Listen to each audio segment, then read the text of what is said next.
Yes, next to me is Klaas van Egmond, and you were just one of the speakers to introduce the program today, or the conference today. Can you hear me? Yeah, okay. Okay.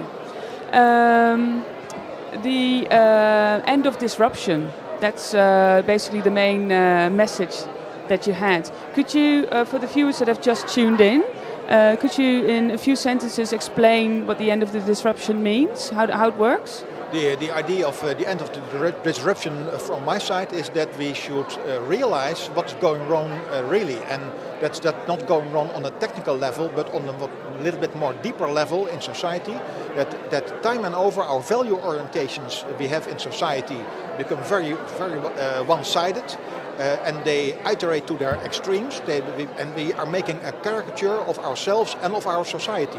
And one time we are going too far in the religious orientation, for example. Then we get fundamentalistic religious movements.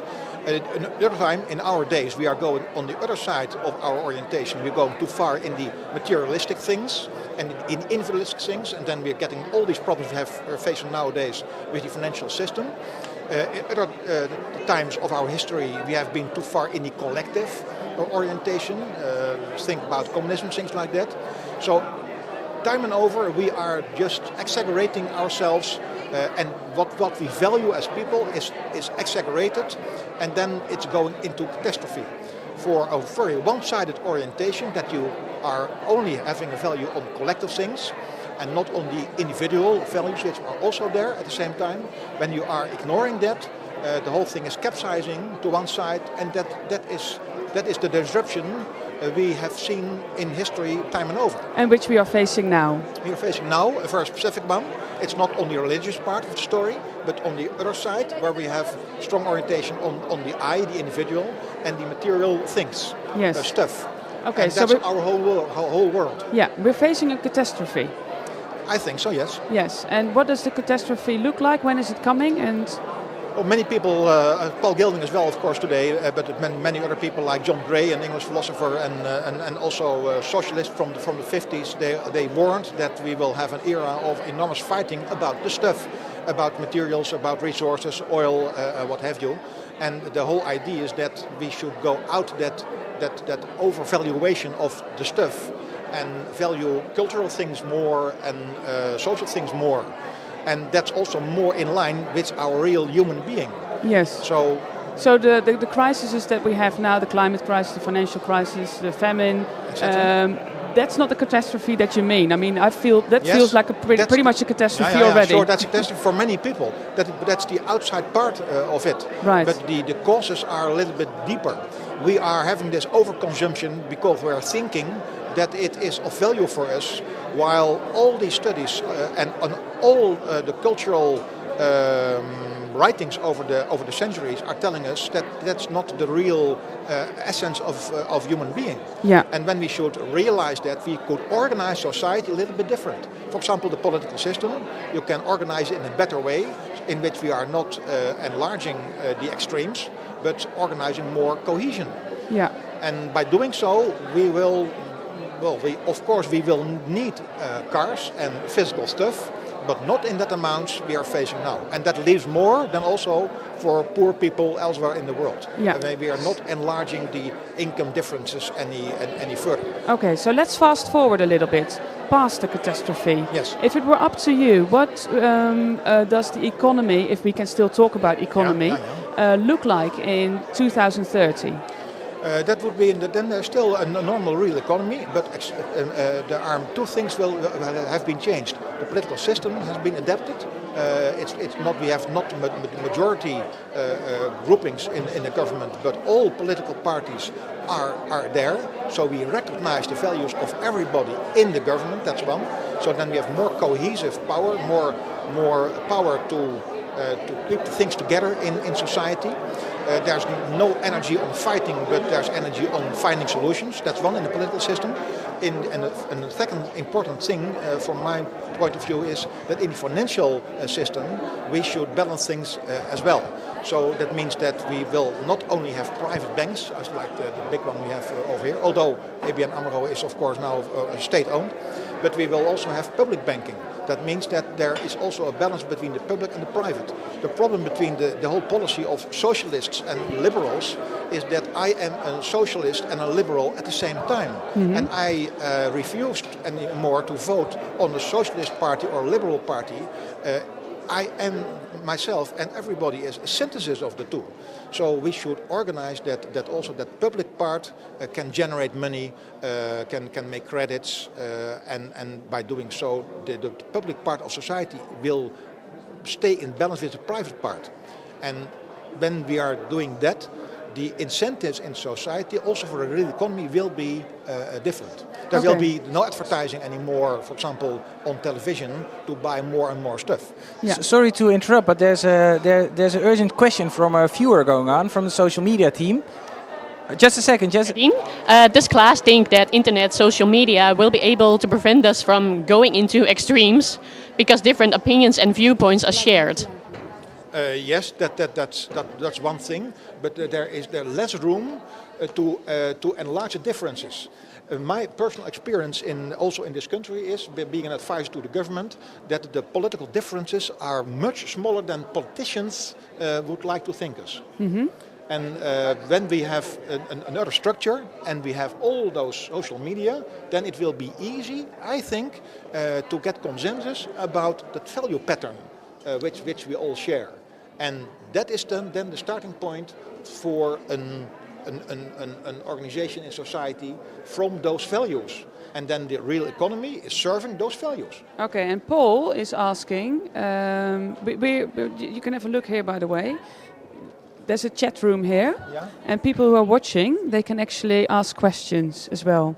So Paul's asking, why does Klaas not mention the Club of Rome? We all know the disaster coming since 40 years. Oh, I started with the Club of Rome picture. My first picture was the baseline scenario of the Club of Rome. We are still working with Dennis Meadows. He was one of the main authors of the Club of Rome study. Limits to growth. We have made those studies many times together with Meadows since then. And I started my presentation with that. The big question from my side was, why are we not learning from that? We are telling the story for 40 years that this is going wrong. It's happening exactly at the same moment, 2010 more or less, when it was predicted. And up till now, nobody is responding. Paul Gilding is responding. That's very good, of course. But policymakers, at this moment, there is no urgent need, for example, for climate policy. Yeah. So we are apparently are not learning from that. And how come? Given the fact that we are not aware of the underlying thing. We think that it's a technical issue. When we have more technologies, then we can combat climate change. Yeah. But that's not true. Or is it an ego thing? It's the orientation on the egoistic, individualistic, materialistic, my physical body thing, hedonism. We all things like sexuality in society is very important. That's a value orientation for this moment, and we should realize that it's not normal, and that media, for example, are shifting us also gradually in those directions. And the only way is to realize what's going wrong and organize a structure in which also social media, for example. Talk about egos. There's a viewer with an ego and a big question. So Marlies, can you tell what's going on? Yes, it's a question coming in from Mato. He says, thank you for your presentation. My question is, how can economies become more inclusive, giving poor people better economic opportunities?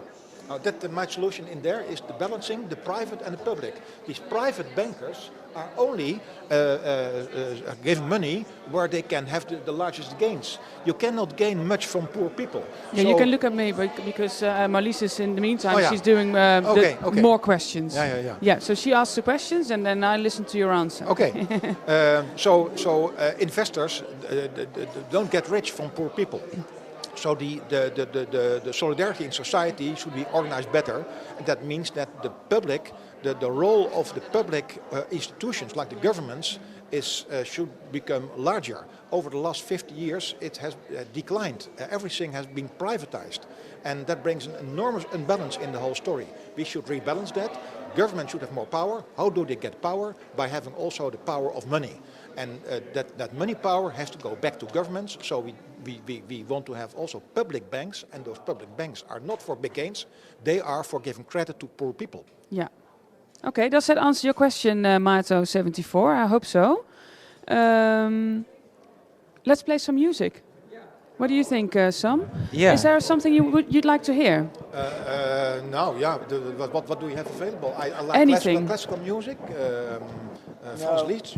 No, we don't have classical music. Or because it's Hotel California. Hotel California, I'm gonna look for it, so Okay. I'll keep you posted. Just 1 second. Yeah, 1 second, and then I'll ask you the last question, because the viewers, they might feel a little bit empty-handed.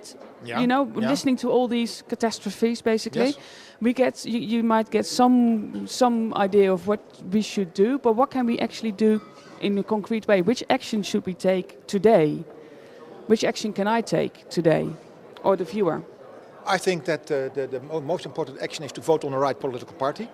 And to mobilize the people we are working with to become politically active. For we have just to reorganize. This cannot be done alone by people. You can do like Schumacher, small is beautiful. You can do it in your own village. You should do that, but you can only achieve 30% of the problem. You can produce your own energy by having these photovoltaic cells, etc. You can produce your own food.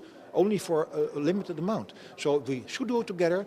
Apart from these local activities, mobilize policymakers. Let us change the political system where we have not anymore those fighting between majority coalitions. Think of Obama, who was blackmailed by the Republicans. They are saying when you are increasing taxes, we are going to lower taxes. So that's what should be done. Political movements. Right. This doesn't sound like Hotel California, Sam.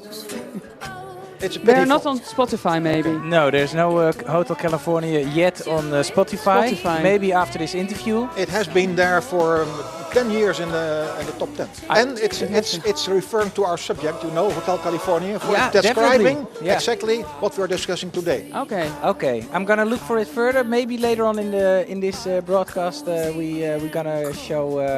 It's Hotel California actually is the Earth, and it said you can check out any time, but you can never leave.